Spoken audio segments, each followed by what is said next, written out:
Bimbingan Keluarga Sakinah KUA Kecamatan Mandai.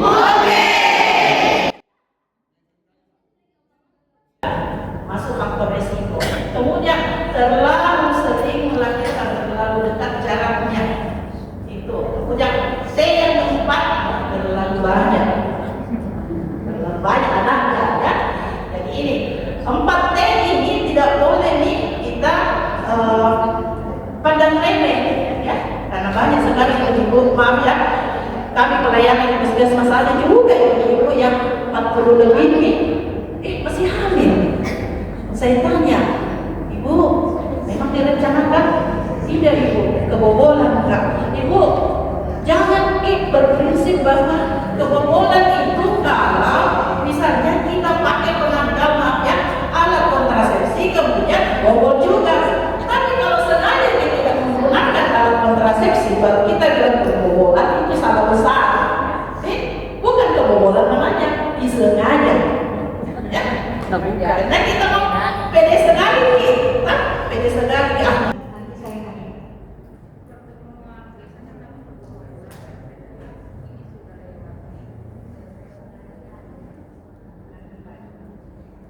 Nanti saya lapor dulu sama pembina, kita masuk ke sana.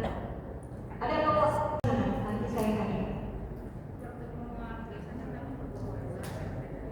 Dari Allah Subhanahu wa Ta'ala bukan kebetulan, memang sudah itulah jodoh kita. Dan disitulah kita akan menuai pahala dengan subhanallah dan alhamdulillah. Iya. Jadi Allahu Akbar. Alhamdulillahirrahmanirrahim. Wassalatu wassalamu ala asyrafil anbiya'i wal mursalin wa ala alihi wa sahbihi ajma'in. Yang kami hormati Bapak Kepala Kantor Urusan Agama Kecamatan Mandai yang tadi sementara memfasilitasi Bapak Kasih Dimas, yang kami hormati Koordinator Penyuluh Kecamatan Mandai, ada Bapak kami. Saya hanya ingin berbagi pengalaman dan berbagi pengetahuan karena riset-riset yang kami lakukan itu, khususnya saya secara pribadi itu, saya adalah peneliti ibu rumah tangga di media sosial atau di media digital. Saya yakin dan percaya sebenarnya kan kita di ruangan ini ada lintas generasi. Ya, ada mungkin generasi kelahiran 60-an, 70-an, 80-an, 90-an mungkin ada, bahkan 20-an sudah ada adik-adik kita atau anak-anak kita yang jadi kita adalah lintas generasi yang dalam artian bahwa kita di dalam menggunakan media digital itu tidak ada seperti itu, tetapi harus kita tadi ya bahwa menggunakan media digital itu harus bijak Bapak Ibu sekalian. Saya tertarik dengan pemateri pertama tadi dari Puskesmas yang menyinggung tentang kesehatan mental. Aspek psikologis ketika kita kecanduan handphone, kecanduan gadget itu muncul dan itu sebenarnya ada, sudah ada di sekitar kita. Ketika kita bangun tidur, yang pertama kita ambil kan kadang-kadang handphone. Kenapa? Karena kita takut ketinggalan informasi, ada yang terlewatkan, sebetulnya ada pesan yang kita belum baca. Itu kan seperti itu realitasnya Bapak Ibu sekalian. Baik, ya tadi saya sudah diperkenalkan, nama lengkap saya sudah ada ya. Jadi mohon doanya Bapak Ibu sekalian bahwa associated profesornya itu nanti kata asosiasinya hilang dan profesornya sudah muncul ya. Saya insya Allah tinggal selangkah lagi menuju ke itu ya. Jadi dari kalau kita lihat dari jabatan fungsional akademik saya itu sudah satu jenjang lagi menuju ke guru besar. Saya pendidikan saya S1 Teknik Informatika ya, makanya saya fokus meneliti tentang digital. Kemudian S2 dan S3 saya itu adalah ilmu komunikasi dari UNAS. Nah ini yang tertarik tadi saya dari pembicara pertama juga yang mengatakan bahwa ada 4 pilar.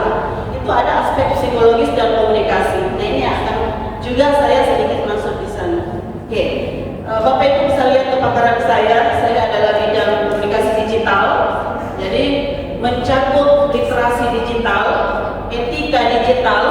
Ya bagaimana kita etiknya? Ini kan sebenarnya dari pemerintah sudah ada Ibu sekalian. Kominfo membuat buku panduan bermedia digital. Itu ada 4 yang harus kita ikuti. Itu yang pertama adalah cakap digital. Cakap digital itu bukan hanya karena kita mampu menggunakan handphone kita ya, tetapi di dalamnya banyak hal yang harus kita pahami. Yang kedua adalah etik bermedia digital. Itu kita harus ada etika, bagaimana kita menggunakan media digital.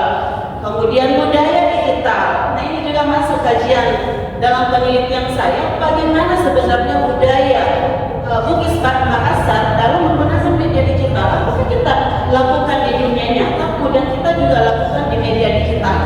Harusnya seperti itu, ya. Gitu. Kemudian yang keempat adalah terampil media digital. Itu bisa Bapak Ibu sekalian bisa baca dari Google 4 modul panduan literasi digital Kominfo. Itu bisa baca, itu ada di dalamnya. Bagaimana kita seharusnya bermedia digital. Kemudian kepakaran saya yang kedua adalah natural language processing. Ini adalah salah satu cabang dari ilmu kecerdasan buatan. Hari ini Ibu sekalian tahu AI, artificial intelligence, dan Ibu sudah gunakan. Coba klik di WhatsApp-nya Ibu, itu kalau ada yang mau ditanyakan muncul Meta AI.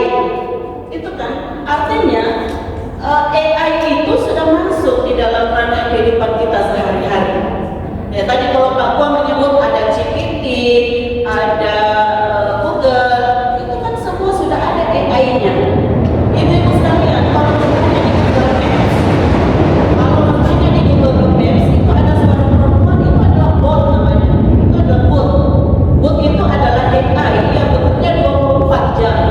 Namanya asisten virtual ya. Jadi ini AI atau kecerdasan buatan sesungguhnya itu adalah meniru kecerdasan manusia. Ya, saya kira secara agama ini kita tidak bisa menyamakan kita sebagai makhluk yang paling mulia di sisi Allah Subhanahu wa taala kemudian mau disamakan dengan kecerdasan buatan. Itu ya. Jadi saya fokus meneliti tentang machine learning, bagaimana bot itu bekerja di media digital, kemudian sentiment analysis. Bapak Ibu sekalian tahu, Ibu sekalian tahu bagaimana membuat postingan? Ya, sering buat postingan di media sosial? Sering, pernah.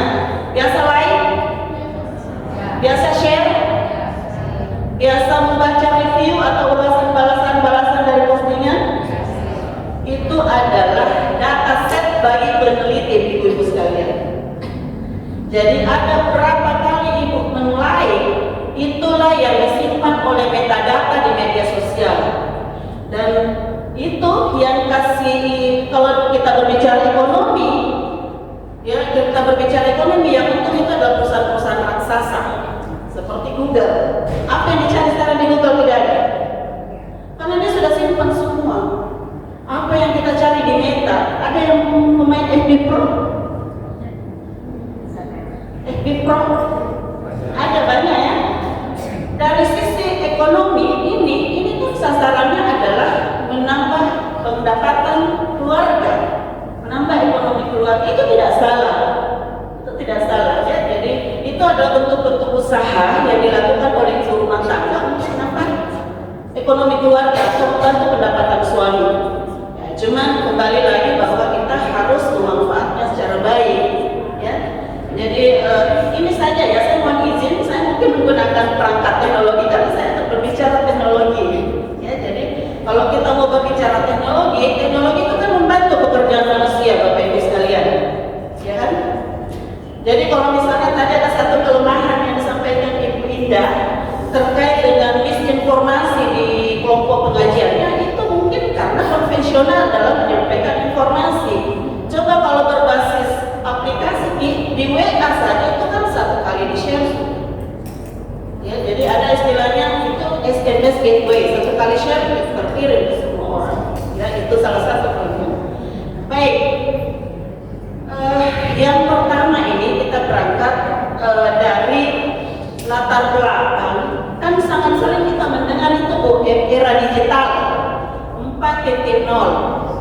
Itu dia dari kita flashback society itu kita berangkat dari 1.0. 1.0 itu apa?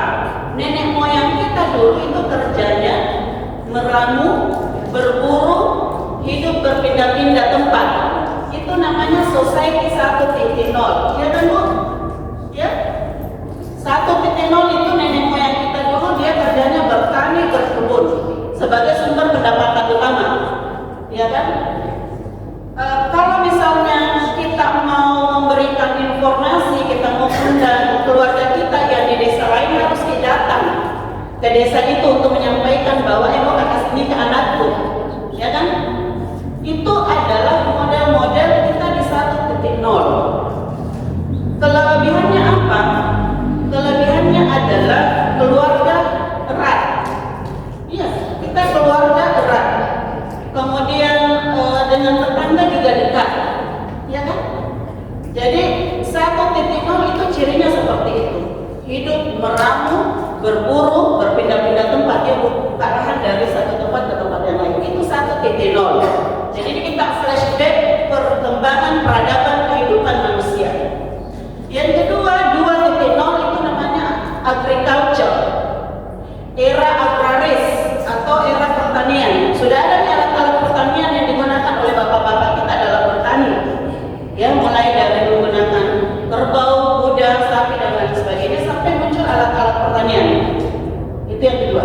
Yang ketiga, era society 3.0 itu adalah era industri.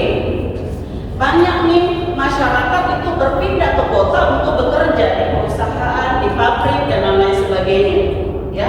Nah, di era 3.0 itu juga terjadi urbanisasi.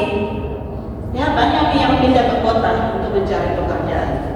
Nah, sekarang society 4.0 itu eranya sekarang, ya. Jadi kita selalu mendengar era digital 4.0 ditandai dengan kehadiran komputer, internet secara masif. Sekarang kalau tidak ada kuota internet, itu berusaha bagaimana bisa beli, ya kan? Iya betul. Kalau tidak ada internet, itu dia kita terisolasi. Kita tidak tahu bahwa ada kegiatan pengajian di masjid ini, misalnya, kan gitu ya. Jadi era teknologi itu ditandai dengan kehadiran perangkat seluler. Ya, baru kita beli iPhone 11 muncul B12, baru sekarang iPhone Pro 17. Ada yang punya B12 sekarang? Ya itu. Jadi era teknologi itu seperti itu ya. Jadi kenapa misal ya, sekarang itu ada istilah paperless. Jarang sekali itu kita mengirim surat pakai kertas-kertas. Jadi kalau ada undangan pengajian, Bapak Ibu dapat dari penyuluh itu apa? Bukan di kertas toh. Kalau kertas itu pun dalam bentuk file PDF yang dikirim. Itu. Jadi sekarang era society 4.0 kita masih berada di sini sekarang. Sisi negatifnya apa? Ketergantungan sama teknologi. Kita tergantung sekali. Mungkin sekarang lebih baik kita lupa dompet daripada lupa HP. Ya toh Bu?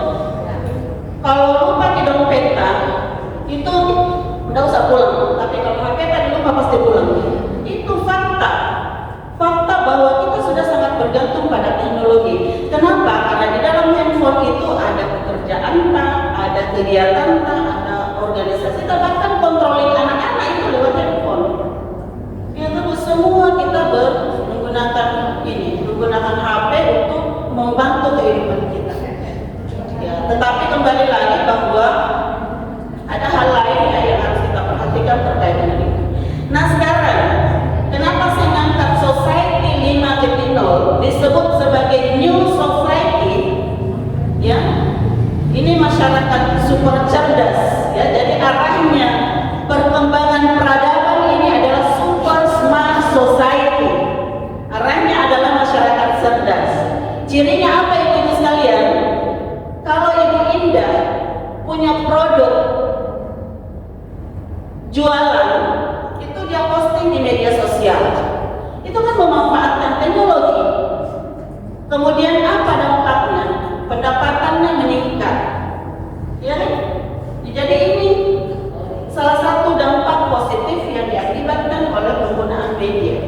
Jadi kalau dulu menjual di depan rumahannya, kan orang datang. Itu konvensional namanya. Kalau Ibu Indah menjual di grupnya, di media sosialnya, itu kan pesanan ada langsung ya.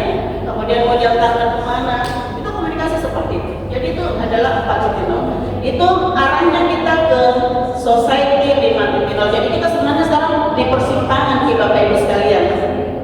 Ya, jadi nanti ya sekarang saja kalau misalnya saya 2 hari yang lalu itu lagi di kafe Hotel Maiko di Makassar, itu tidak ada komunikasi. Kita langsung scan barcode di meja. Kita scan barcode di meja. Kita mau pesan apa? Itu hari saya pesan jus alpukat. Beberapa waktu sudah akan ada di meja kita tanpa ada komunikasi yang terjadi. Nah inilah tadi kalau misalnya ada misinterpretasi, ya persepsi kita yang membaca di media sosial, karena Bapak Ibu sekalian media sosial itu tidak netral, ya tidak netral. Kalau misalnya masukkan 2 sendok garam, garamnya dimasak, sendoknya dimasak, garamnya dimakan, itu adalah misinterpretasi yang muncul di media sosial. Itu salah persepsi. Nah ini bukti bahwa media sosial itu adalah tidak netral. Ya, oke. Saya kira itu ya. Kemudian ya terkait dengan relasi harmoni, kenapa Society 5.0 muncul? Ini sebenarnya pertama kali diluncurkan oleh Profesor Sakata Ichiro pada tahun 2019 di Jepang, salah satu perguruan tinggi di Jepang. Kenapa Jepang menjadi cerminnya kita untuk relasi harmoni?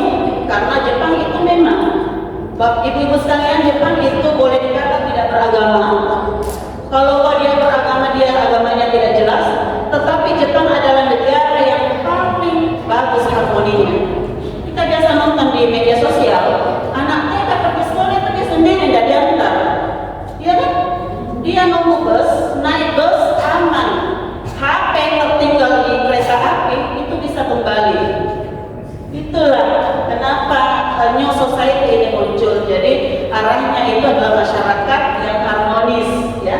Nah ini masuk kajian penelitian saya, ibu-ibu sekalian, bagaimana relasi harmoni Buddhis Makassar, apakah sama dengan harmoni yang ada di Jepang sana.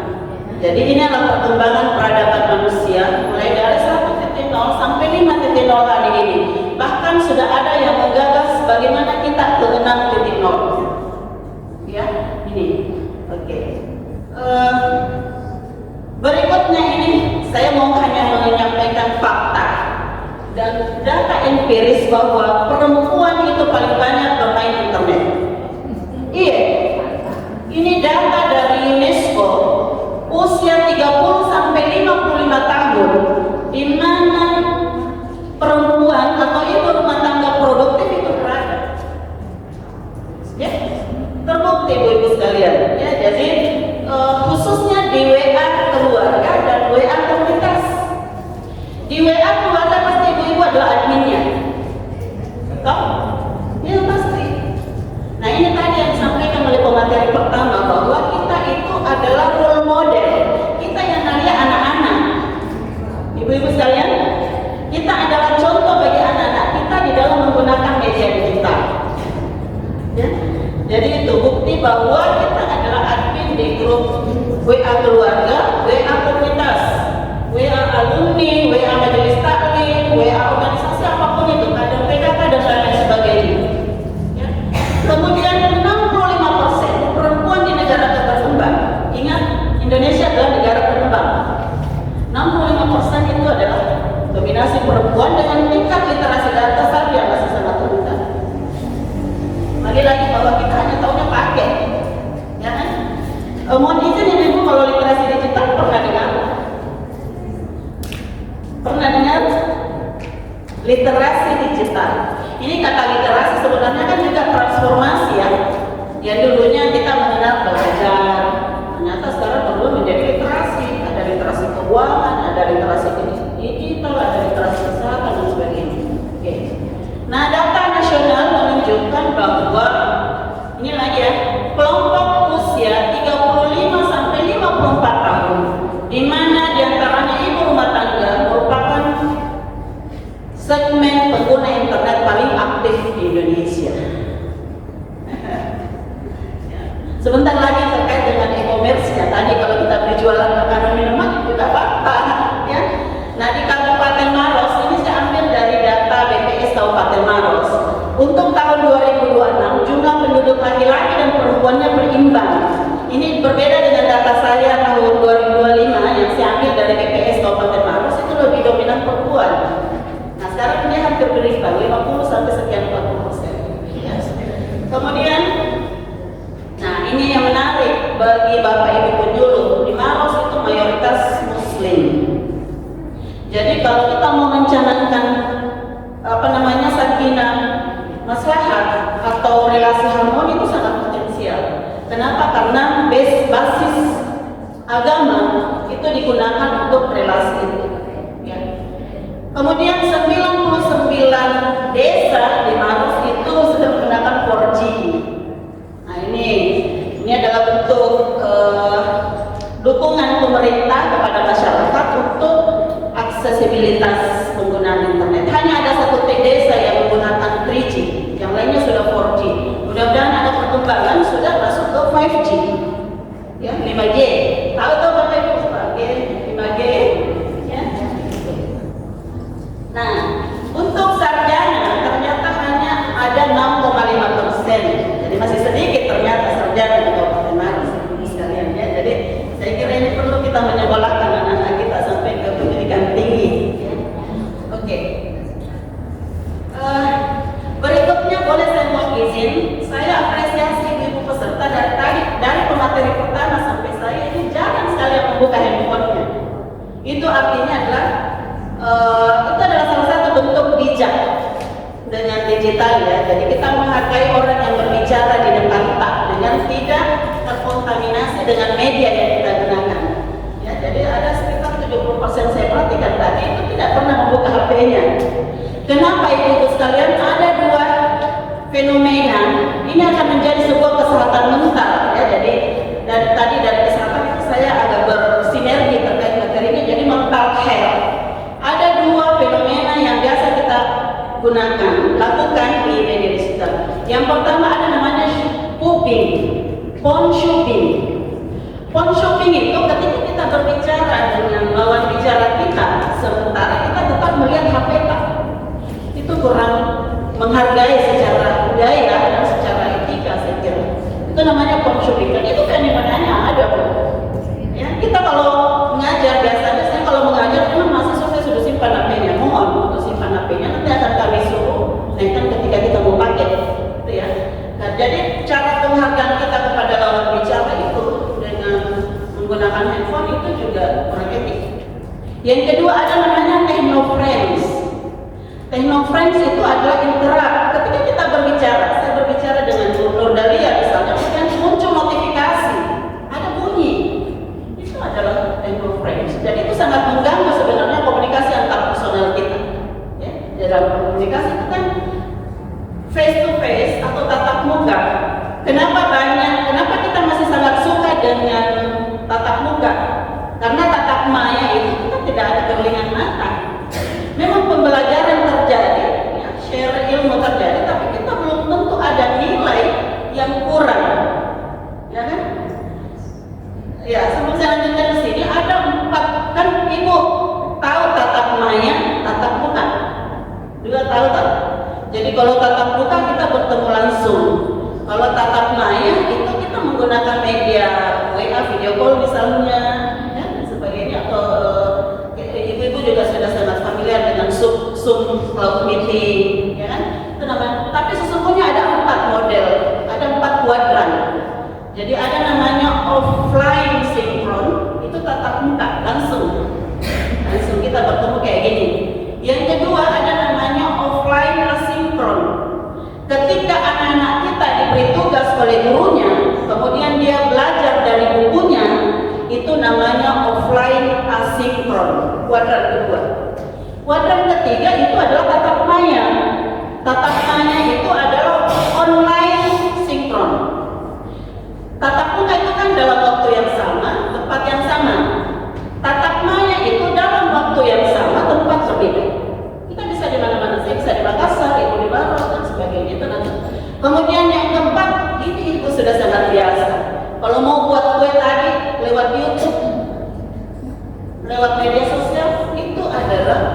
online asinkron. Ya, jadi kita online tapi tidak secara langsung. Itu 4 kuadran. Jadi kalau selama ini Ibu mengenal tatap maya dan tatap muka, ada sesungguhnya ada. Oke, baik, mohon izin saya boleh minta Ibu mengenaikan HP-nya sebentar. Ada di ada di kotak. Tidak ada. Nah, ini salah satu persoalan temuan di dalam penelitian saya terkait dengan aksesibilitas. Ya.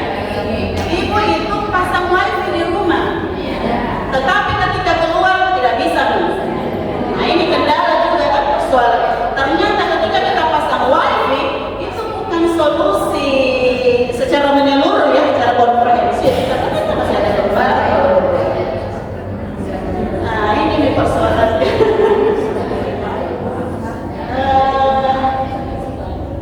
Ada yang punya HP lebih dari 1? Pasti ada. Ada?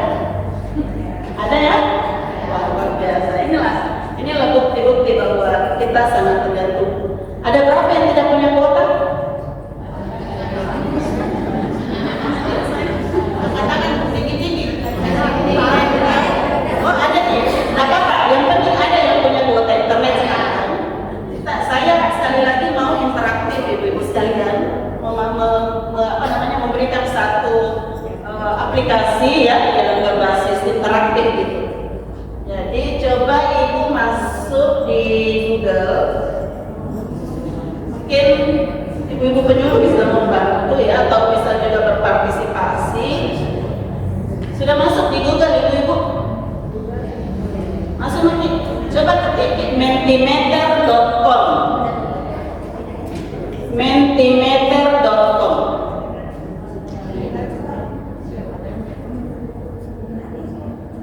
Mentimeter.com. Ada nih? Ya, sudah ada. Mentimeter.com. Kita klik.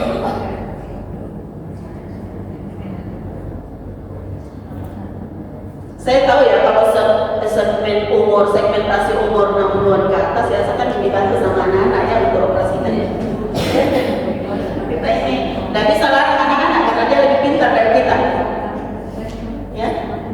Kalau dia tidak bisa pakai jarinya, dia pakai tangannya. Kalau dia tidak bisa pakai jari tangannya, dia pakai voice-nya. Karena di Google itu ada voices, ya, dia mencari lewat suaranya. Hanya anak-anak yang belum bisa bicara, ternyata dia bisa berbagai cara. Sudah Bu? Mentimeter.com sudah masuk? Ada minta kode? Ada minta kode? Ada? Tapi ibu bisa masukkan kodenya.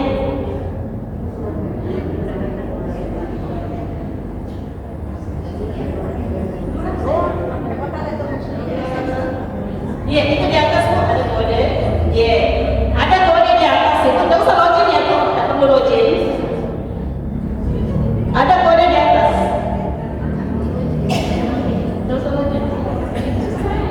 Ya, kodenya pasti memang bukan apa.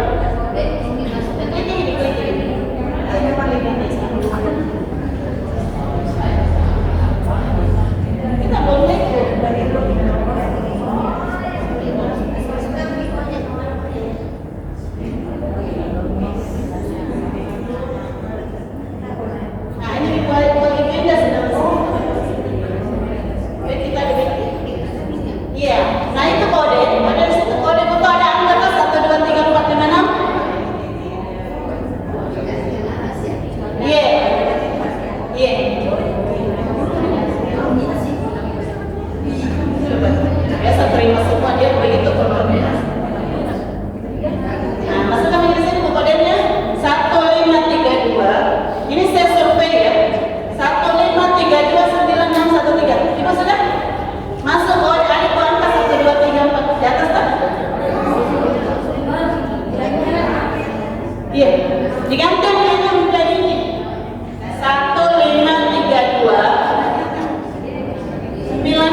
Ibu Indah sudah?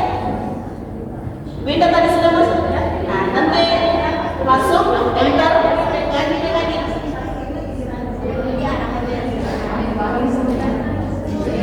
Anda muncul pertanyaan Ibu Indah. Hah? Muncul pertanyaan ini. Ya, join.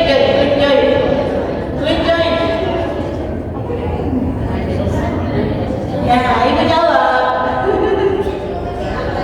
Jadi kalau sudah masuk dan tanya, klik join. Nah, ada muncul pertanyaan tuh. Pertanyaannya ini Ibu jawab. Boleh lebih dari satu karena ini multiple choice. Media sosial apa? Ya, dikirim. Nah, begitu terkirim di sini berubah ini Ibu sekalian. Coba diisi lagi. Nah, ini. Ibu bisa lihat di grafik saya itu berubah sesuai dengan yang Ibu pilih. Nah,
Ya boleh nonton, cari informasi, cari berita. Kalau kayak Ibu Indah kan menjual, banyak kan yang dilakukan di media sosial. Cari masakan, itu contohnya. Cari resep, coba. Keranjang kuning. Tahu semua tuh ibu keranjang kuning. Nah ini nih kaitannya dengan ketahanan keluarga. Gapai semua keranjang kuning kita klik, kemudian berpengaruh ke, kan kita kasih lihat di media di Facebook itu ya, suami istri berkelahi gara-gara ini. Selalu ada paketnya, baru keluarga paketnya sembunyi, bisa ini yang bayar. Soalan, ya. Sudah muncul yang kedua.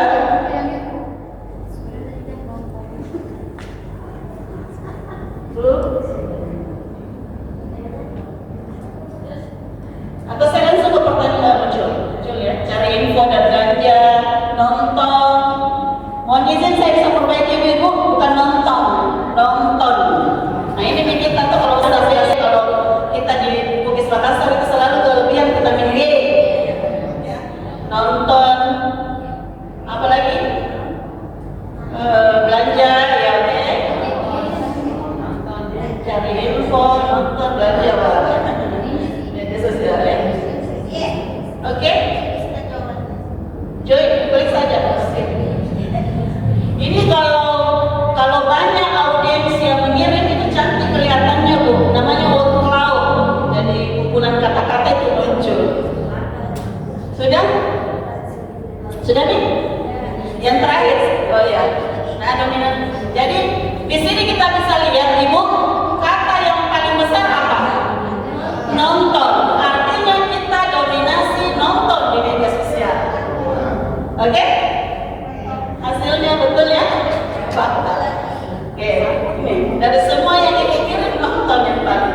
Kan kita anggap kayak mentar tidur toh. Kalau sore siang selesai kerja kita nonton dulu baru tidur lagi. Ya nanti anak yang hentikan itu TikToknya kalau jalan terus. Begitupun kalau malam. Oke? Yang terakhir. Nah, ini untuk melihat bagaimana perilaku ekonomi ibu-ibu sekalian. Marketplace atau lokal pasar apa yang paling sering ibu gunakan berbelanja? Saya prediksi di sini nanti Shopee,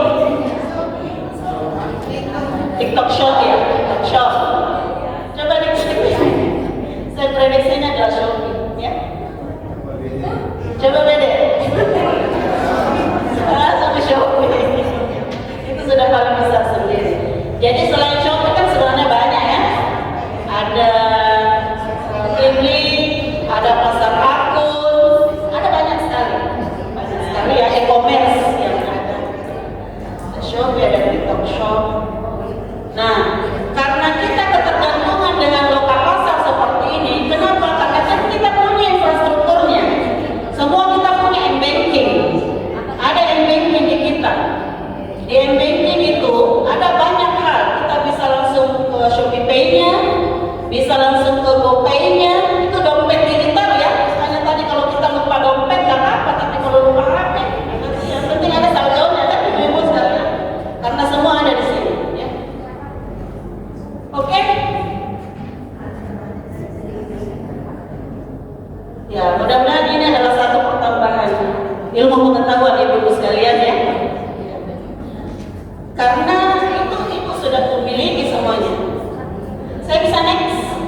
Ya banyak kali.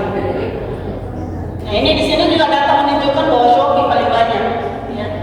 Mungkin karena dia adalah platform marketplace yang pertama ya. Kemudian segmen usia, nah masuk kita di sini. Ibu pernah dengar Gen Z, generasi milenial yang lahir antara 2000-an. Jadi anak-anak kita itu yang sampai di perguruan tinggi sekarang itu namanya Gen Z, Gen Z. Kalau kami ya yang kelahiran 70-an, 80-an itu masuk Gen milenial. Kalau ibu-ibu saya prediksi adalah Gen X, Gen X. Ya, jadi itu Gen X. Cirinya Gen X itu ya mungkin itu kalau mau belanja anak nih. Saya sendiri Bu pengguna aktif media digital, tapi saya tidak mau punya akun Shopee. Saya berlakukan di keluarga hanya satu akun untuk marketplace, supaya kita mengajari anak-anak untuk hanya jangan terlalu banyak gitu ya. Karena ini bahayanya juga berdampak ke ekonomi. Nah ini kenapa perlu literasi keuangan? Karena kan saking seringnya kita belanja itu kita tidak kontrol berapa saldo, ya kan? Kita hanya tergiur dengan iklannya, tergiur dengan diskonnya. Kapan lagi? Biasanya kalau ada diskon itu ibu-ibu dia batasi hanya sampai hari ini. Jadi mau tidak mau kita gegabah. Ya tahu tidak dipikirkan itu berapa. Ini terkait dengan perencanaan keuangan keluarga. Jadi itu dampaknya ya, yang perlu dipahami. Oke, yang terakhir mungkin dari saya ini. Saya menemukan satu efek domino namanya. Ya, akhirnya kenapa kita penting ketahanan keluarga? Ya, jadi ketahanan keluarga tadi berkaitan dengan kesehatan keluarga. Ya, media sosial tadi kita sudah bisa lihat bahwa semua media sosial yang familiar untuk ibu-ibu digunakan. Efeknya apa? Ini kalau saya berbicara teori, filosofis ibu-ibu sekalian, ini mohon maaf karena kami akademisi itu biasanya kami menyampaikan data ya, dan kemudian ilmuwan. Jadi Habermas mengatakan bahwa media sosial itu adalah ruang hidup baru. Kita semua bermigrasi, kita semua berpindah dari ruang tradisional konvensional ke media digital. Jadi apapun kita bisa lakukan di media digital. Nah, ketika kita bermedia digital, itu kita terpapar oleh influencer. Ya kan, mudah kita tergoda. Kalau ada yang menyampaikan kualitasnya bagus, harganya murah, itu cepat kita tergoda tanpa memperhatikan keuangan kita. Ya kan? Itu yang pertama. Kemudian iklan, diskon. Tadi saya sudah katakan kalau ada iklan, kemudian ada diskonnya, itu biasanya berbatas. Ya. Ada dua algoritma di media sosial itu yang merasuki kita sebenarnya. Yang pertama namanya filter bubble. Ibu-ibu sekalian, kalau membuka media sosial, kemudian sering menonton, misalnya Amina, anaknya Atta Halilintar, itu akan merekomendasikan secara terus-menerus, akan muncul tanpa kita meminta. Itu namanya algoritma media sosial bekerja. Jadi di balik media sosial sebenarnya ada algoritma yang bekerja, dan itu akan memberikan preferensi dan personalisasi kepada kita. Itu ya. Jadi jangan heran kalau pernah dibuka satu akun akan muncul di bawah situ. Itu adalah algoritma yang bekerja. Jadi aplikasi itu dibangun berdasarkan algoritma. Kedua ya. Kemudian live shopping. Ini juga perilaku kita dalam berbelanja itu secara live. Kemudian tren digital. Ya. Ini tren digital itu ya di bawah Ibu lihat ada istilah pay later dan fintech. Ibu tahu COD? Tahu COD toh? Karena sering di COD itu namanya pay later ibu. Jadi bayar kemudian itu memudahkan kita kan. Jadi gampang dibelanja, gampang dimesan karena bisa dibayar di tempat. Itu yang memancing kita menjadi karena dia mudah, cepat. Ya. Jadi kalau dulu kita hanya tahunya mie instan, sekarang semua serba instan. Ya. Jadi ini belanja semakin mudah, transaksi semakin instan. Kenapa? Karena kita punya semua di sini. Mau bayarnya pakai transfer, mau bayarnya pakai QRIS, itu sangat mudah sekali. Itu ya. Jadi ini domino efek itu adalah kejadian akibat perkembangan teknologi. Ya. Kemudian perubahan gaya hidup. Nah ini terkait dengan mental health tadi yang disampaikan Ibu dari Puskesmas. FOMO, fear of missing out. Kira-kira apa itu Ibu? Itu rasa cemas. Rasa dipikir kita kalau ada tadi diskon, kenapa saya tidak beli? Kapan lagi ada? Ya, takut ketinggalan informasi. Yang viral hari ini kira-kira apa? Yang viral hari ini itu adalah gadis yang jatuh di palaran gara-gara selfie, Ibu sekalian. Iya, itu coba bahayanya ya. Jadi gara-gara selfie dia jatuh. Ya kan baru sekarang ribut bahwa ternyata memang itu tidak ada izinnya dan lain sebagainya. Ya, itu adalah salah satu efek dari kita menggunakan media digital. Jadi tanpa berpikir kan fokus pada hasilnya ya. Kemudian yang kedua flexing. Flexing pernah dengar? Pamer. Ya mungkin memang kita tidak berniat ya, kadang-kadang kita posting kebahagiaan, kita posting kemewahan, kita jalan-jalan kemana. Itu memang kita tidak tinggal lihat, tetapi media sosial membaca itu adalah sebuah flexing. Pamer di media sosial. Ya. Nah ini tadi yang ketiga adalah impulsive buying. Itu adalah perilaku belanja yang tanpa berpikir, tanpa mempertimbangkan anak mau membayar, kita mau bayar listrik, jadi itu impulsive buying. Nah kemudian yang menjadi tantangan ekonomi, ya ini kan semua sekarang hari ini ibu-ibu sekalian BBM sudah naik akibat dolar yang di angka 18.000 rupiah. Ya kan? Jadi tadi kalau bahasanya dari kesehatan itu yang tidak naik, tekanan darah sudah semuanya naik. Tadi yang tidak naik apa ya? Gaji. Pendapatan kita tidak naik, tapi semuanya naik. Akibatnya stres keluarga. Itu sekali lagi adalah mental health atau kesehatan mental. Ya, jadi tekanan ekonominya itu adalah utang meningkat, pengeluaran tidak terkontrol. Ini realitas ya yang kita alami di rumah tangga. Tabungan berkurang, kemudian keuangan tidak sehat. Kemudian kita bertengkar di suami istri, ya kan? Bertengkar nih. Ya tadi kemarin saya nonton di Facebook itu, istrinya marah, perempuan kalau marah itu apa yang dikerjakan? Dia pasang lampu sendiri, dia angkat galon sendiri. Suaminya bertanya, kenapa ibu? Ini fakta. Karena capek nih istrinya. Kan, mohon maaf, laki-laki itu kalau disuruh berkali-kali dia baru mau. Jangan ibu-ibu sekalian.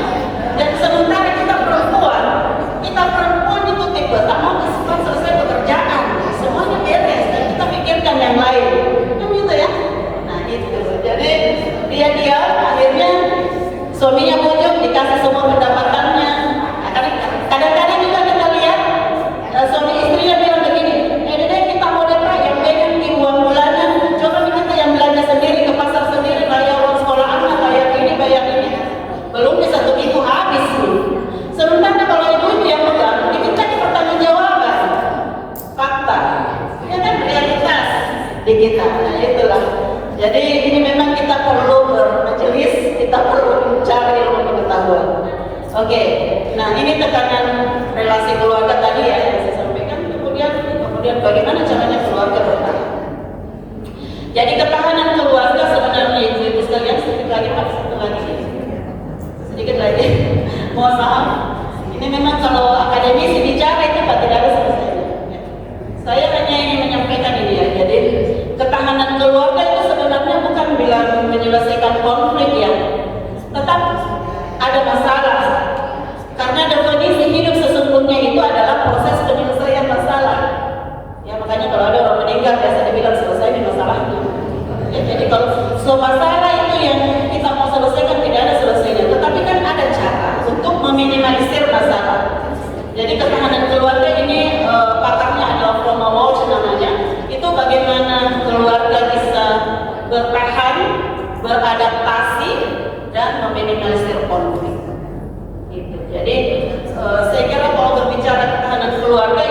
banyak variabel yang di dalamnya terlibat, termasuk tadi kesehatan keluarga, literasi keuangan, perilaku belanja, dan lain sebagainya. Itu adalah variabel ketahanan keluarga. Nah, kenapa ketahanan keluarga arahnya nanti supaya kita sakinah mawaddah warahmah atau sakinah maslahat, apapun istilahnya, relasi harmoni. Ini kan cita-cita dan harapan kita semua, ibu-ibu sekalian. Ya. Jadi bagaimana kita membangun komunikasi antara suami dan istri? Saya tertarik tadi dari Ibu Bidan bahwa intinya itu di komunikasi. Ya, dia marah nih, kalau dia bukan solusi. Ya, jadi kalau marah nih kita sampaikan. Ada juga tipe ibu-ibu itu kalau sudah kita sampaikan tidak pusing, terserah mau terima atau tidak, itu saya sudah bilang. Itu adalah salah satu cara kita, ya, supaya keluarga kita bertahan. Pernah nonton Meridian? Ini motivator itu. Jadi Meridian itu mengajarkan kita kalau tangan kita dikasih begini, yang ibu jari ini adalah orang tua, jari telunjuk ini adalah saudara, jari kelingking adalah anak-anak kita, jari tengah itu adalah kita sendiri, dan jari manis itu adalah suami pasangan. Kalau kita seperti ini, keluarga bisa diminta. Itu orang tua ya. Orang tua coba. Awalnya begini dulu. Nah, ini kan sebenarnya terkait dengan budaya kita. Jadi kemudian kita simpan ini. Ini dari motivator ya, bukan dari saya. Ibu jari itu ada orang tua. Kita tidak mungkin selalu tinggal bersama orang tua. Ya. Kemudian ini adalah saudara-saudara kita. Apalagi saudara-saudara kita, dia sudah hidup dengan keluarganya masing-masing. Anak-anak kita itu tidak selamanya bersama kita, hanya ketika kecil. Ketika besar dia sudah mencari hidupnya masing-masing. Bisa dibuka kan? Semuanya bisa dibuka kecuali dari manis, kecuali pasangan kita. Ini artinya bahwa pasangan kita itulah yang akan menemani kita sampai kelak surga sama-sama. Ini kalau berbicara keluarga itu orang berbicara ada hubungan emosional. Itu pertanyaan menarik, saya tidak bisa jawab keluarga ya, karena temanya kita berbasis keluarga. Ya, jadi ibu bisa nonton. Ya, jadi selama pasangan kita masih ada, itu kita jaga. Jadi kalau ini kita pegang, itu kita jaga ya. Jadi sekali lagi berbicara resiliensi ya, istilahnya itu ya. Jadi ketahanan keluarga itu bukan tidak ada konflik, bukan tidak ada masalah, tetapi bagaimana kita membuat suatu strategi yang kita tetap resilient dengan berbagai tantangan dan realitas sampai hari ini, apalagi dengan berbagai terpaan teknologi atau media digital. Saya yang terakhir sekali saya mau menyampaikan pesan bahwa kalau kita menggunakan teknologi itu ibarat pisau. Di tangan yang bijak akan membantu kehidupan, ya kan? Namun tanpa pengetahuan dan etika dapat melukai penggunanya sendiri. Karena itu keluarga yang tangguh di era society 5.0 bukanlah keluarga yang paling canggih teknologinya, bukan karena kita pakai iPhone Pro 17 Pro ya, melainkan keluarga yang paling bijak memanfaatkan teknologi untuk kebaikan, kesejahteraan dan keberkahan hidup. Demikian, terima kasih, semoga memberi manfaat. Billahi taufiq wal hidayah. Wassalamualaikum warahmatullahi wabarakatuh. Sangat menarik pemaparan materi Abdul, mulai dari yang peradaban manusia 1.0, 2.0, 3 sampai 5.0 dan seterusnya dengan literasi digital. Dan alhamdulillah saya kira ini sangat menambah yang wawasan kita dan insya Allah sangat bermanfaat sekali. Jadi kami terima kasih banyak Ibu ya. Mohon maaf tidak ada pertanyaan mungkin karena masih ada dua pemateri yang insya Allah akan menyampaikan materinya.